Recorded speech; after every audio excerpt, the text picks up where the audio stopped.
just made, and I request protocol to escort His Excellency. The Assembly will hear an address by His Excellency Alexander de Croo, Prime Minister of the Kingdom of Belgium. I request protocol to escort His Excellency.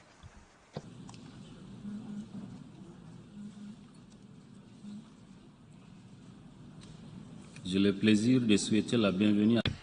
I have great pleasure in welcoming His Excellency Alexander de Croo, Prime Minister of the Kingdom of Belgium. I invite him to address the Assembly. Mr. President, Excellencies, ladies and gentlemen. I want to begin with the story of Karina, 22 years old. 8 years ago, Karina, a teenager, was forced to flee Donetsk when Russia invaded eastern Ukraine. In spring this year, the family once again was forced to flee. But this time, Karina, now in her early 20s, did not follow her parents. For the first few days, she stayed in touch by phone, but soon things went quiet. After the Russian barbarians retreated from Bucha, Karina's horrible fate was revealed. Her body was found, and her stepfather shared with the Kiev Independent what had happened to her. And I quote, "There were cuts and lacerations. There was a piece of flesh torn off from her ribs. Half of her nails were torn off. Her leg was shot. They tortured her and most likely raped her." Haunting and horrifying words. And sadly, only one of thousands of stories that mark that we are living in one of the darkest moments since the birth of this United Nations. Out of the destruction and devastation of the Second World War, the UN emerged to save succeeding generations from the scourge of war, as the preamble of the UN Charter begins. Never again war in Europe. That was the mission. Never again were schools to be bombed on the European continent. Never again were hospitals to be hit. Never again were cities to be cut off from food and medicine. Today, we are witnessing all of these in Ukraine. The mass graves and folter chambers in Izium are the latest signs of the utter brutality of this unnecessary and illegal war, all gross violations of everything the UN stands for. Faced with this Russian aggression and, indeed, war crimes, the UN is challenged to fulfill its calling. Everyone in this room, every single country will be asked one day, what did you do to stop this? What did you do to protect the people of Ukraine? Did you look away or did you act? In this conflict, there is no room for neutrality. It was the late Mikhail Gorbachev who said, "The victor is not the one who wins battle in a war, but the one who makes peace." And to win this peace, we must place the principles of the UN Charter at the forefront again. The principles of territorial integrity and national sovereignty. Indeed, if today the world is less stable and less secure, it is because of the sheer scandal that one of the founding members of the United Nations has trampled on these principles and unleashed a war that reminds us of Europe's darkest hours. And the statements of the past days and the threat to launch a nuclear war against an independent country have demonstrated Russia's ruthlessness once again. It is reminiscent of medieval barbarism, much more than of Russian greatness. We should be clear. This war will not go without consequences for those who are waging it. There will never be peace without accountability. That is why Belgium has always supported the International Criminal Court. And that is why we support the ICC to fully investigate and prosecute all serious crimes committed in Ukraine. There is no room for impunity, not for the butchers of Bucha, and definitely not for the leaders in Moscow who are calling the shots and bear the ultimate responsibility. And I specifically want to highlight the importance of the fight against sexual violence, one of the most destructive weapons of war, punishable under international law. Women who are exposed to acts of sexual violence suffer irreparable damages. And let's not forget that boys and men too are victims. They all deserve truth, justice, and reparation. Excellences, Excellencies, ladies and gentlemen, this war is not just affecting Ukraine.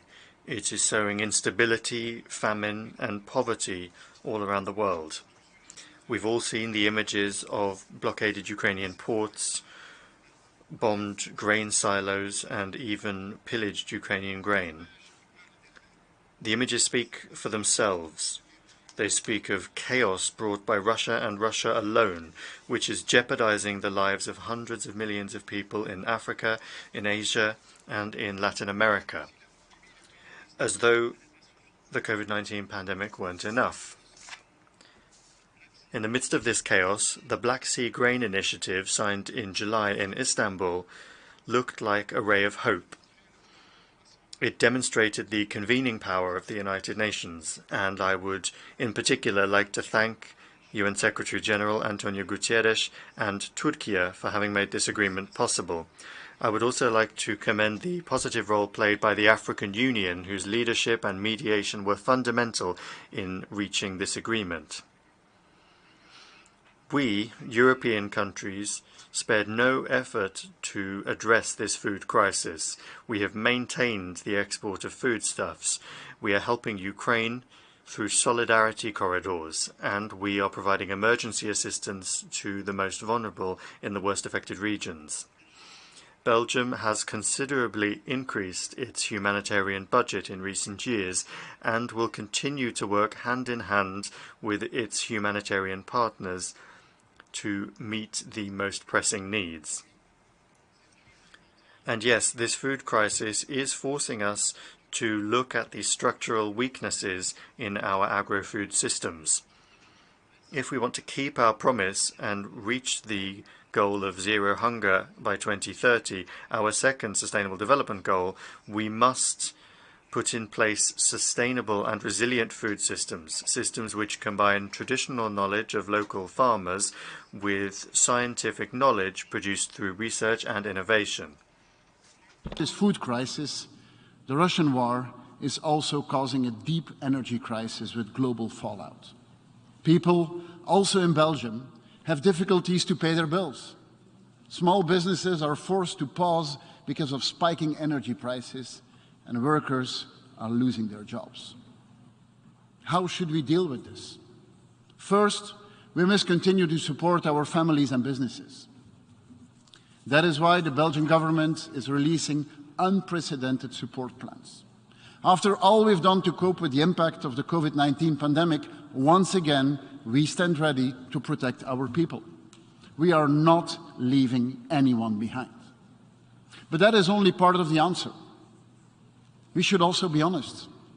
We live in wartime, and governments by themselves will not be able to absorb the full weight of this war. I know it's a tough message, but it's the only honest one. We will have to bear the weight of this war together, in solidarity. Equally important is the action we take. We need to disconnect from unreliable energy suppliers. We must strengthen our energy independence, diversify energy supplies, and transition faster to locally produced green and fossil-free energy. And that's what we are doing. Belgium is one of the world leaders in offshore capacity. And with other European partners, we are investing to transform the North Sea into Europe's biggest green power plant, quadrupling wind power in the North Sea. We are building a hydrogen hub in the heart of Europe for the import and transit of green hydrogen. And we are reaching out to partners in Africa and the Middle East to team up. Energy transition is a common challenge that needs common answers from the North and the South. And we keep investing in nuclear energy. safer than today, with less waste than today. If we want to bolster our energy independence and deliver on the promises of a green and sustainable world, we will need all of these. Belgium brings innovative solutions and expertise to the table, with universities and research centres that are world-leading, and it will help us to change and to adapt. It is this spirit, this can-do mentality, that we will take to COP27. Last year, in this room, I spoke about the deadly floods in my country. This year, along with many other countries, Belgium again suffered the effects of climate change and global warming, with persistent drought that endangered drinking water and destroyed crops. War in Europe should not let us look away from the biggest challenge of our time. First and foremost, climate change. We cannot let one autocrat's warmongering distract us from our common agenda, from the Sustainable Development Goals, an agenda that has not become less relevant, quite the opposite. Our generation faces a gigantic task, but I remain confident that we will succeed. To destroy progress, you only need one man. That's what we have learned this year. But to achieve progress, you need many hands. Never before, cooperation, international cooperation, has been so important. And regardless of all obstacles, of all pain and struggle, we have today perhaps the biggest opportunity humanity has ever had to create an inclusive community where every citizen has a say and a stake, where progress is attainable for all. Let us embrace this opportunity instead of destroying it with bombs and hatred. Your Excellencies, ladies and gentlemen, this brings me to my final point, a fight close to my heart, the fight for human rights and liberal democracy. On the eve of the 75th anniversary of the Universal Declaration for Human Rights, we see human rights under increasing pressure. It is for this very reason that Belgium is running for a seat in the Human Rights Council for 23-25. Our candidacy reflects a commitment to multilateralism and our support to international order based on the rule of law and on respect for human rights without distinction. A stronger focus on human rights is urgently needed. Take, for example, women's rights. After years of steady progress, we are fighting an uphill battle again. And I am sickened to see the fate of women and girls in Afghanistan. What we all feared has become true.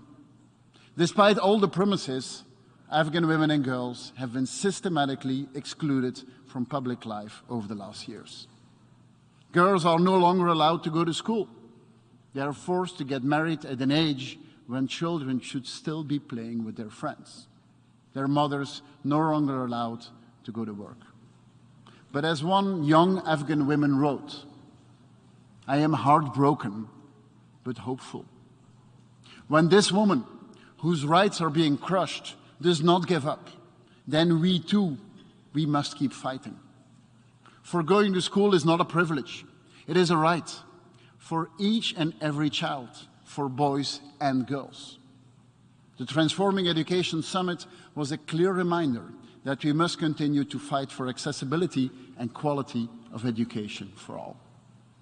Just as we must keep fighting for the right of women to equally participate in all domains of decision-making and public life.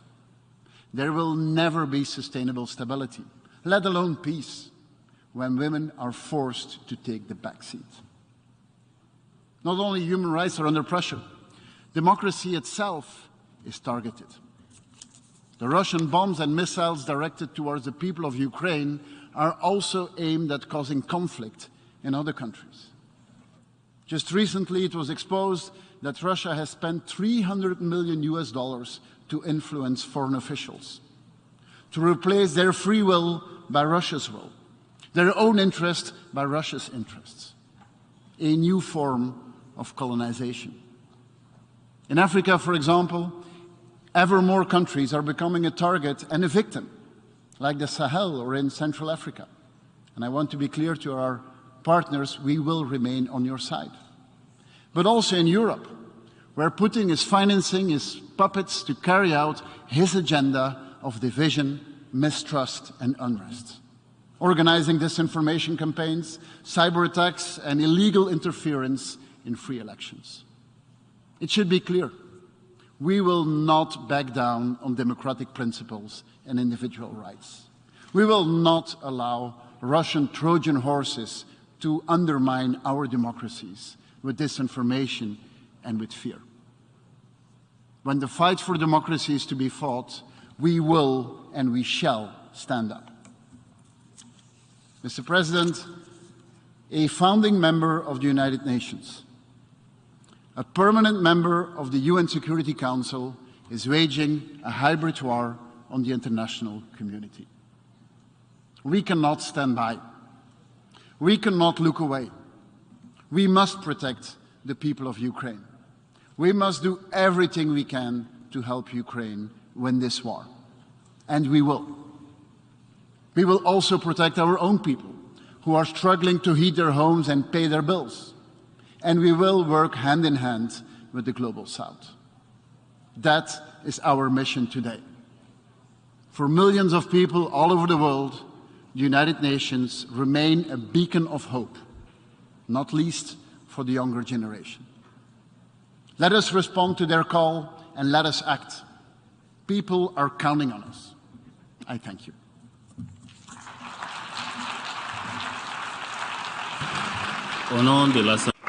On behalf of the General Assembly, I wish to thank the Prime Minister of the Kingdom of Belgium for his statement, and I request protocol to escort His Excellency.